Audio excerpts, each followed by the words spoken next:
Hi. She came just to work on his ranch, until the silent Baron saw her kiss her daughter. Ellie Thompson had never heard silence so loud.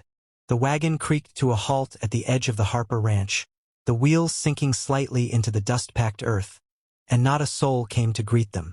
Her daughter Rosie, 7 years old and clutching a patched cloth doll with one button eye, looked up with hope that Ellie didn't have the strength to share. The house ahead stood solid and sun-worn, shutters drawn tight against the late summer heat, its windows blank and unrevealing like the eyes of a stranger. Ellie stepped down from the wagon and helped Rosie onto the ground, her boots raising tiny clouds of dust that settled almost immediately, as if even the land itself was uninterested in their arrival. She approached the front porch with cautious steps, her heart a hollow drum of fatigue and uncertainty, and knocked. No answer. The sound of her knuckles echoed into nothing. Behind her, the Kansas sky stretched wide and pitiless. Rosie stood by the wagon, her small face already smudged with the dust of travel, staring at the door with growing confusion. Ellie knocked again, louder this time. Still nothing. The heat pressed against her back like a warning. Maybe it was a mistake. Maybe she'd misunderstood the letter. Maybe Silas Harper no longer needed help, or worse, regretted offering it in the first place. She turned to gather Rosie and leave, but then the door creaked open, slow and reluctant, revealing a man shadowed in the dim frame. Silas Harper stood with his hand on the doorframe, his expression unreadable, his eyes like cold iron. His hair was grayer than Ellie remembered, his frame still strong but heavier with wear. He said nothing. He didn't move to welcome them. The lines in his face looked carved, not aged, and there was a tightness in his jaw that made her wonder if he'd forgotten they were coming, or worse, wished he had. Ellie cleared her throat and tried to speak, but no words came. Silas looked from her to the child behind her, and something in his face shuddered further.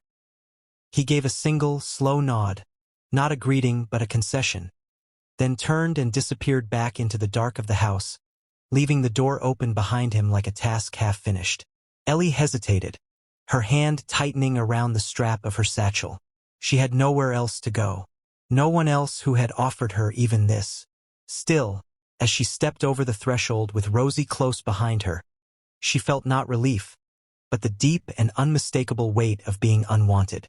The air inside was cooler, but it wasn't kind. The silence continued there, too.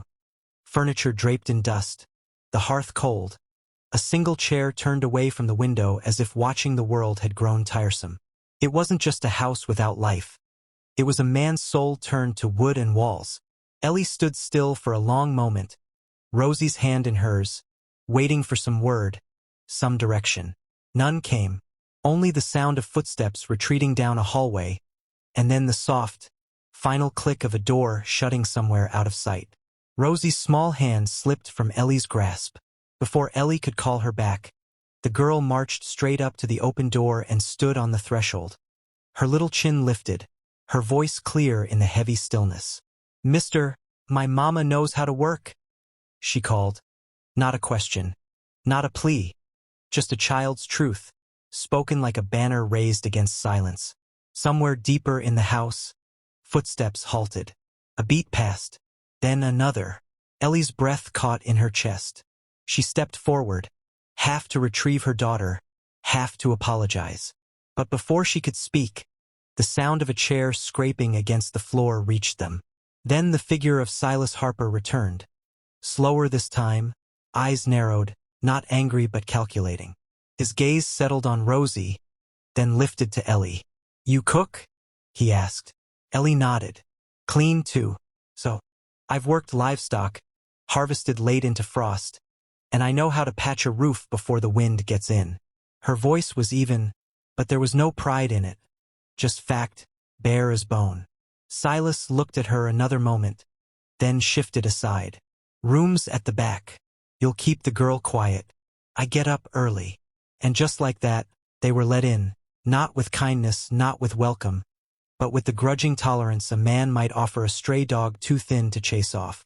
Ellie stepped over the threshold again, this time with Rosie in tow. The child smiled up at her as if she'd opened a kingdom. Silas didn't wait. He turned and walked down the hall without looking back. Ellie stood still for a moment longer, the open door behind her, the chill of the house before her. Rosie leaned into her side and whispered, "We get to stay?" Ellie nodded slowly, eyes fixed on the shadow at the end of the hallway. "For now," she said. Then she closed the door. The morning light came in through the thin curtains like a blade, cutting across the room where Ellie lay on a cot barely wider than her shoulders. She hadn't slept much. Too many thoughts, too many unfamiliar creaks in the house, and the heaviness of being somewhere she wasn't truly wanted. Rosie had curled beside her in the night, her little knees digging into Ellie's ribs, her breath warm against her neck. Now she stirred with a yawn, blinking up at the strange ceiling with a child's unshakable belief that things would be better just because they had to be. Ellie rose quietly, careful not to wake her fully, and stepped out into the hallway. The boards creaked underfoot. The smell of the house was a mix of dust, old wood, and something deeper, like grief soaked into the walls. She followed the scent of smoke and found Silas already in the kitchen, nursing a cup of coffee by the stove. He didn't turn when she entered. She hesitated at the doorframe, waiting for some acknowledgement. But when none came, she cleared her throat and stepped further in. "Is there anything you'd like me to start with?" she asked. He didn't look at her. "Chickens need feeding. Coops to the left past the barn. Water pump stiff, you'll need to work it." She nodded, the dismissal understood, and turned to leave. But then he spoke again, low and without emotion. "She always that bold, your girl?" Ellie paused. "Only when she's scared," she said softly. That made him glance up, and for a second, just a second, something shifted in his eyes. Not warmth, not yet, but the recognition of someone who knew fear well. He didn't say anything else. She took Rosie with her outside, and the yard greeted them with brittle silence. The grass was overgrown, the coop door hung on one hinge, and the sky overhead was that strange kind of wide that made you feel like the world could swallow you. Rosie helped carry the feed sack, her small hands serious with purpose. Ellie worked quickly, methodically, driven by the need to prove she was worth the roof over her head.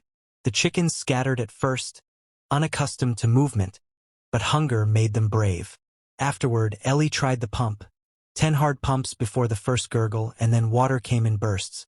Rosie clapped her hands in delight and drank from her cupped palms. "We're real ranchers now," she said with a grin, and Ellie had to smile, despite the weariness in her bones. The rest of the day passed in quiet labor. Ellie swept the front porch, cleared spiderwebs from corners, found a pile of unwashed linens, and set to scrubbing them with soap that burned her knuckles. She didn't ask where things belonged, just put them where they made sense. Order was a kindness, even if it went unnoticed. She found herself glancing often toward the barn, where Silas worked unseen. Once, she caught sight of him leading a stubborn mule into its stall. His hands firm, his movements precise, not cruel but without softness. That night, dinner was a thin stew made from what little she could find.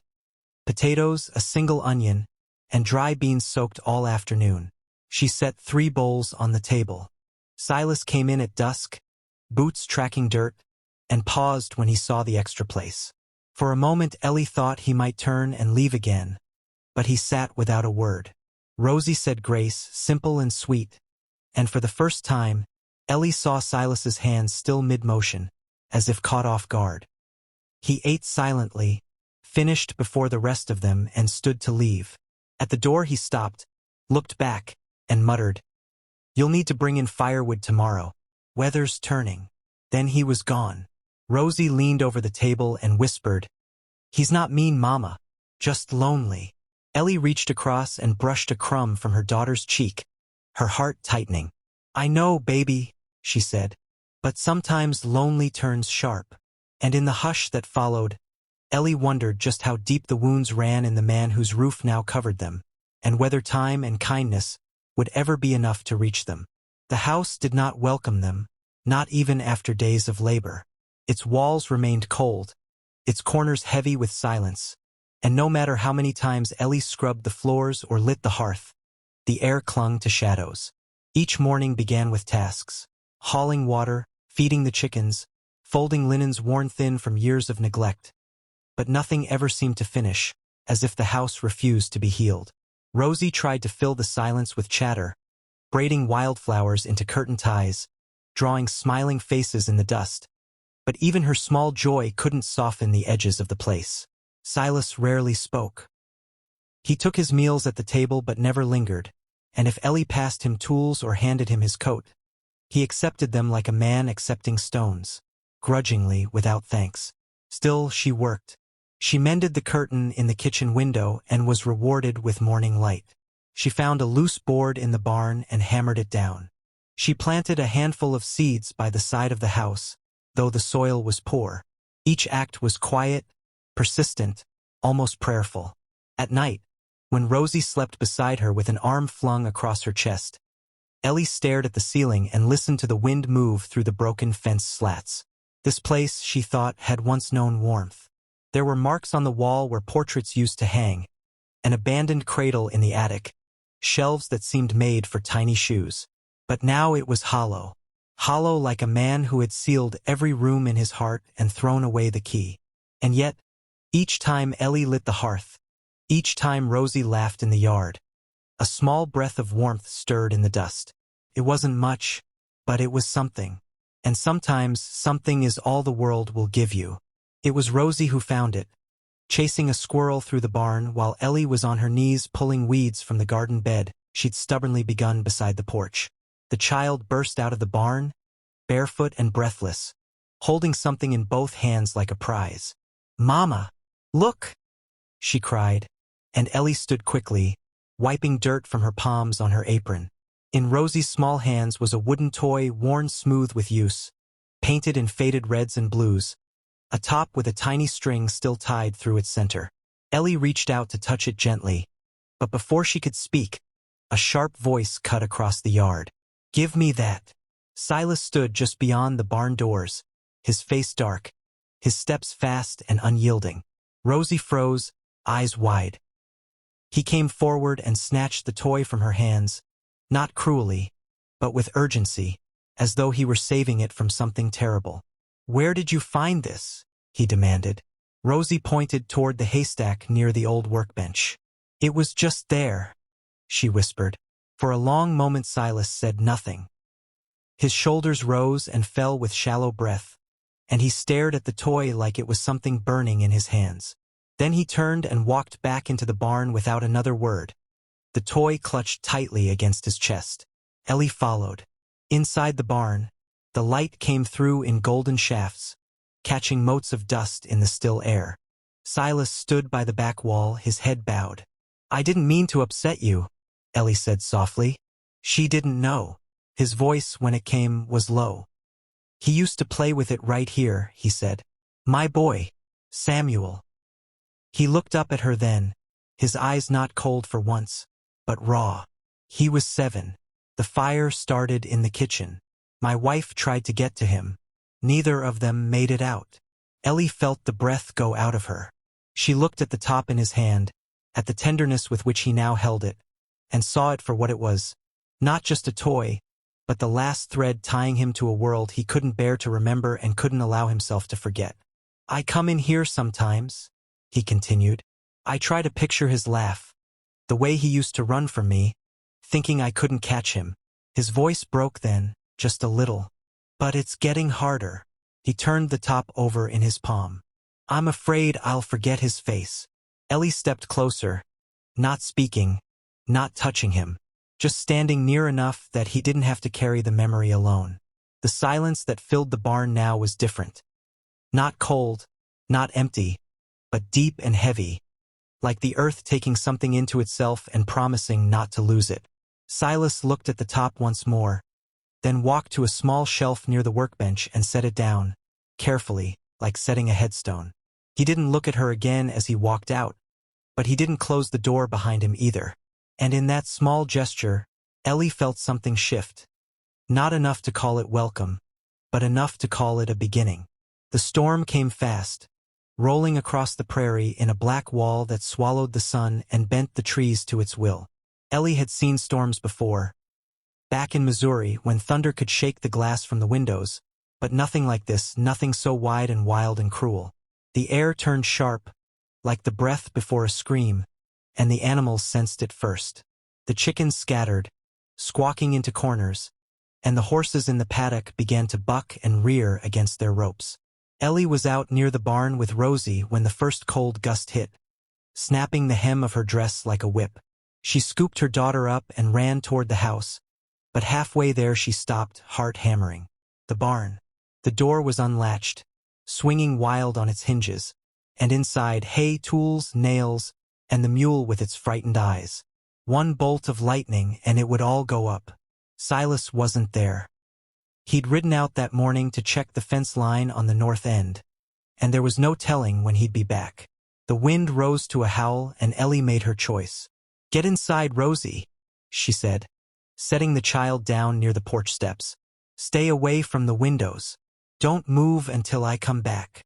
Rosie's eyes were wide with fear. "Mama, no. Go." Ellie's voice left no room. Rosie ran, hesitated at the door, then disappeared into the house.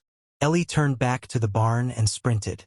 The rain came all at once, a curtain falling from the sky, cold and blinding. She reached the barn door and shoved it open, pushing against the wind, and slipped inside. The darkness swallowed her. Thunder cracked so close it felt like the ground had jumped. Inside, the mule kicked against its stall, wild-eyed. Loose boards rattled above, and Ellie could hear the groan of the roof straining against the wind. She grabbed the rope and tied the barn door shut, then turned toward the corner where the worst of the damage was threatening. The south wall, the one Silas had said needed fixing before winter, had already begun to buckle inward. Water poured through the gaps. A broken beam hung low, ready to fall. She couldn't save it all, but she could hold it. She found a length of timber and jammed it beneath the sagging beam, bracing it with her full weight, her boots slipping in the muck. Rain hammered the roof like fists. The mule screamed, the wind roared, and still Ellie held fast, her muscles shaking, her hair plastered to her face. Minutes passed, maybe longer, until the door slammed open again, and Silas stumbled in, soaked and panting. His eyes found her at once, and for a second, they only stared at each other across the chaos. Then he was moving, grabbing tools, securing ropes, lifting a second beam to reinforce hers. Together, without speaking, they worked, two bodies against the fury of the world. When it was done, when the worst had passed and the wind began to die, Ellie slumped against the stall door, soaked through, chest heaving. Silas stood nearby, rain streaming down his face, not hiding the way he was looking at her now.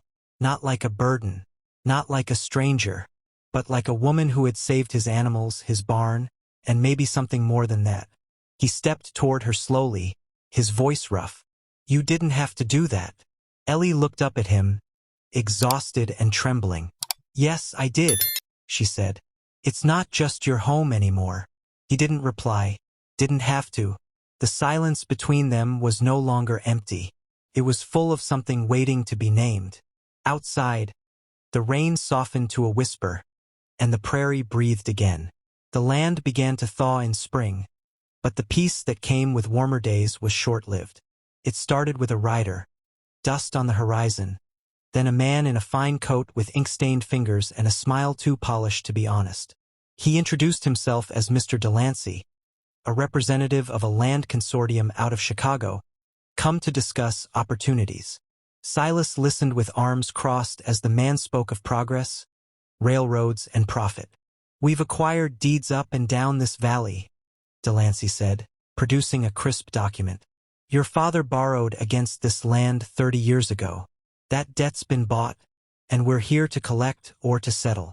He offered a sum that might have tempted another man, but Silas didn't flinch.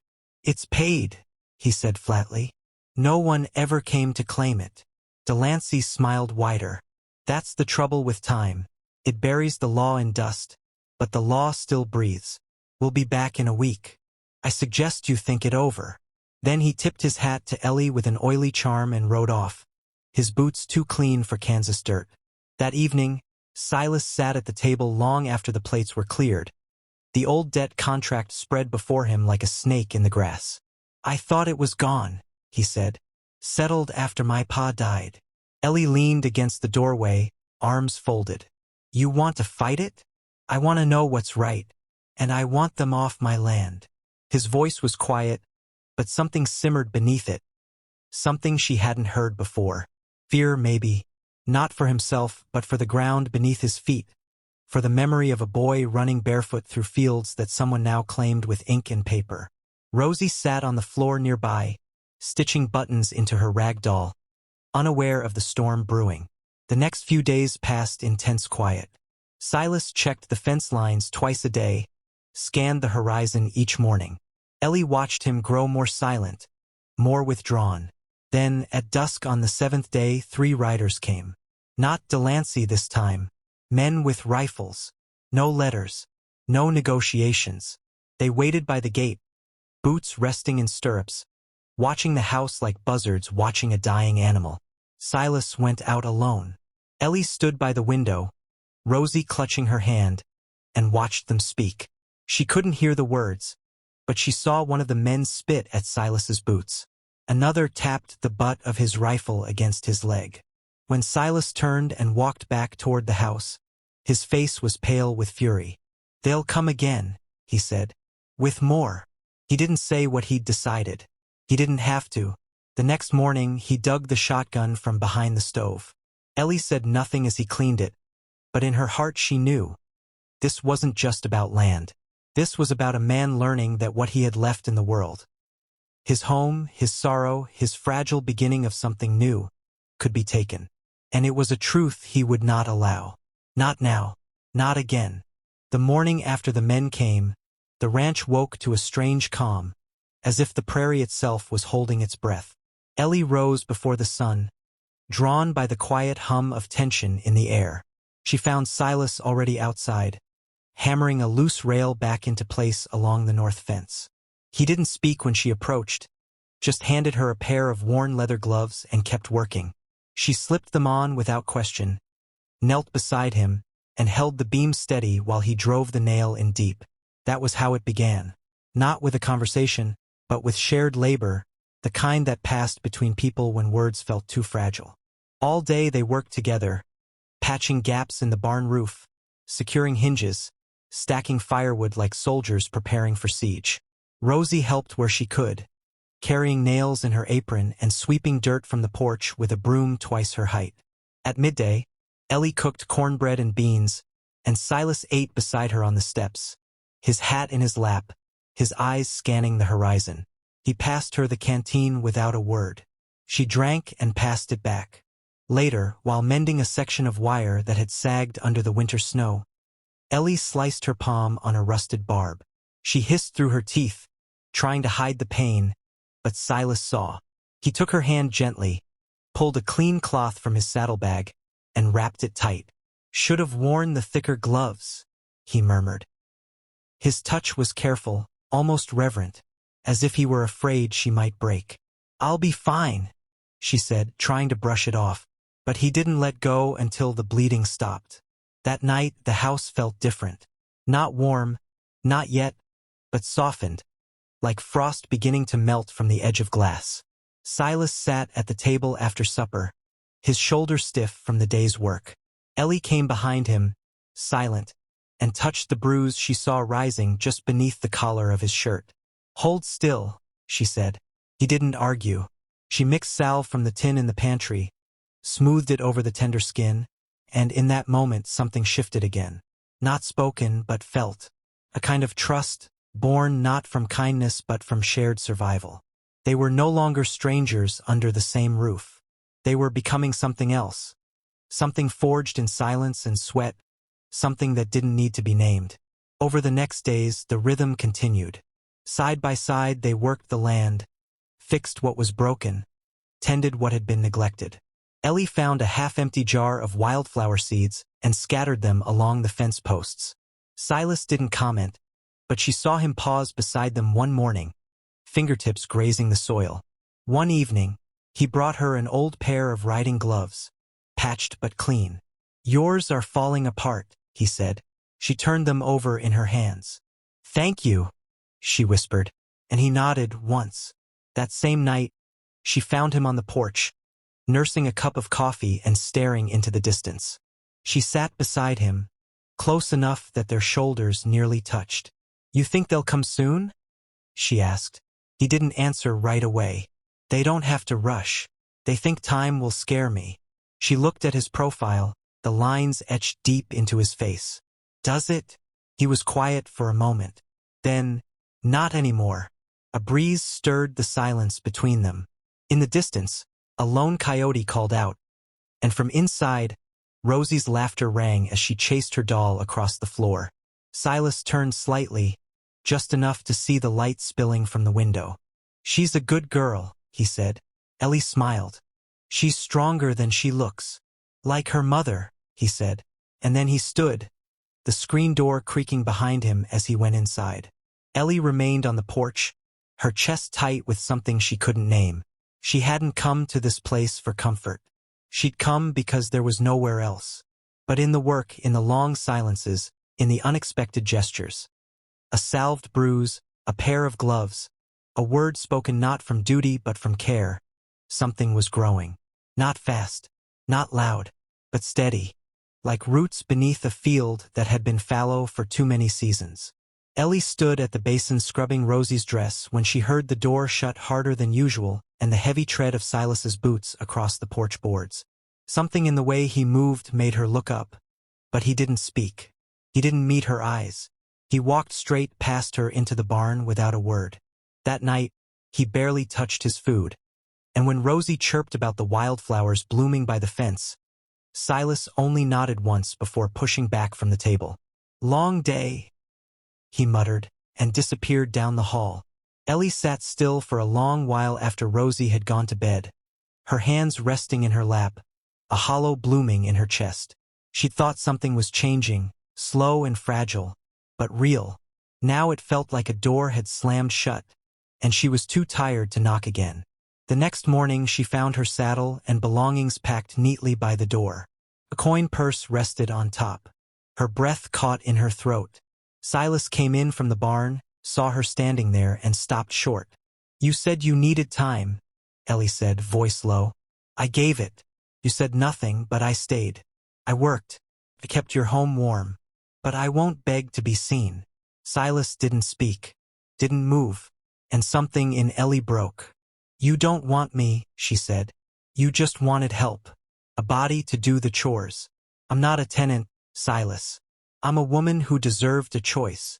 Her voice shook, but her spine stayed straight. Rosie woke early, stumbled in, and found them both frozen. She took one look at the bags and understood more than a child should. "We're leaving?" she asked. Ellie knelt to her daughter's level. "Yes, sweetheart, we are." But Rosie didn't cry. She turned and bolted out the door, the screen slapping shut behind her. Ellie ran after her, calling her name, but the girl had vanished. Panic rose like fire in her throat. She searched the fields, the coop, the trees. Finally, she saw the barn door ajar and rushed inside. Rosie sat curled up in the loft where Ellie had found her giggling just days ago, the wooden top clutched in her hands. "I won't go," she sobbed. "He needs us. He just doesn't know how to say it." Ellie climbed the ladder, held her daughter close, and whispered soft words to calm her. But the weight of it pressed heavy. She carried Rosie back to the house, heart hammering. Silas waited by the steps, his face white with worry. "I thought," he began, then stopped, his eyes landing on Rosie's tear-streaked face, the toy in her grip. He looked at Ellie then, really looked, and something inside him seemed to collapse. "I was afraid," he said, "of needing someone again, of failing someone again." Ellie didn't speak. She couldn't. He stepped forward, reached for Rosie, but it was Ellie's hand he took, rough and shaking. "Don't go," he said. "Please, don't go." And for the first time, Ellie heard not the man who'd lost everything, but the one still trying to find his way back. Rosie slept between them that night, her small body curled like a question neither of them knew how to answer, one hand clutching the wooden top, the other resting lightly on Ellie's arm. Silas sat at the edge of the bed, shoulders hunched, staring at the hearth that hadn't yet been lit. His voice came low and slow, as if each word had waited years to find breath. The fire started in the stove. Clara, my wife, she was baking. I'd ridden out to check the south fence. When I came back, it was already burning. Smoke everywhere. I ran inside. He paused, the silence stretching. I didn't get to them in time. I buried them on the hill, near the cottonwoods. Ellie said nothing, only reached out and placed her fingers gently over his. After that, he said, I didn't talk, didn't feel. I just worked the land because it didn't ask anything of me. His hand trembled once beneath hers. And when you showed up, I thought it was a mistake. That kindness would only lead back to grief. Ellie nodded, her own voice tight. I left with a bag, a child, and no plan. I stayed with a man who broke things, broke me. This place wasn't hope. It was the only door that hadn't slammed shut. Silas turned to her then, not with apology, but with something more difficult, honesty. He reached into his coat pocket and pulled out a small silver ring, old and worn smooth, the inside engraved with words barely visible. My mother's, he said. She used to say, the home returns to warmth if the hearth is tended with love. I'm not asking for more than you can give. Just, don't leave. He offered it without pressure, without expectation. Ellie looked at the ring, then at him, and for the first time in years, she didn't feel alone in the choice. They came just after sunrise, the sound of hooves breaking the quiet with grim certainty, a slow thunder that rolled in from the east like the last breath of a dying promise. Silas stood at the front porch, shotgun slung across his shoulder, Ellie just behind him with Rosie pressed close to her side. The girl clutching the hem of her mother's dress but watching with eyes that had already learned too much about the hardness of the world. Dust rose on the road and with it came 5 riders, Delancey at the front now stripped of his charm, flanked by men who didn't speak and didn't smile, each one armed and ready. I told you we'd be back, Delancey called, reining his horse just outside the fence line. And here we are. Time's up, Mr. Harper. Silas stepped forward, boots firm in the dirt, his voice calm but unshakable. I've looked over that deed. It's fraudulent. My father paid that debt in full. You have no legal claim to this land. Delancey gave a small laugh, dismounting slowly as if savoring the moment. That's a fine story, but papers say otherwise, and I've got men here who don't give a damn about sentiment. You hand over the keys or we take them. Your choice. Ellie moved beside Silas, chin high, and for a heartbeat Delancey's smirk faltered. This land doesn't belong to you, she said, her voice clear. And you won't take it from a man who's already buried enough. The wind shifted, and for a moment nothing moved. Just the crackling silence of men measuring one another, of memory and defiance hanging in the air like smoke. Then one of the riders stepped forward, his hand drifting toward the rifle slung across his chest. Silas raised his shotgun, not aimed to kill but clear in its warning. You crossed that line, he said. And this turns into more than business. Delancey hesitated. He hadn't expected resistance. Not from a rancher past his prime. Not from a woman with dust on her hem and fire in her eyes. He had come for a quiet surrender. What he found was something that stood together, not because they had nothing left, but because they'd finally found something worth holding on to. Behind them, Rosie stepped forward, small and steady, her voice louder than it should have been for someone so young. You leave my mama and Mr. Harper alone. This is our home. One of the men chuckled, low and cruel. Got the kid making speeches now?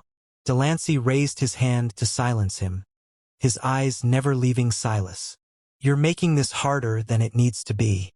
We'll be back with more men with papers. And next time we won't be asking. Silas didn't flinch. Then come back. But be sure of one thing, we won't be gone. Delancey stared a moment longer, then turned and mounted his horse with a snarl. The others followed, the sound of retreating hooves echoing across the empty land like a warning. When the dust finally settled and the road lay quiet once more, Silas lowered the shotgun and looked at Ellie. Her face was pale, but her eyes were bright with the kind of strength that doesn't break.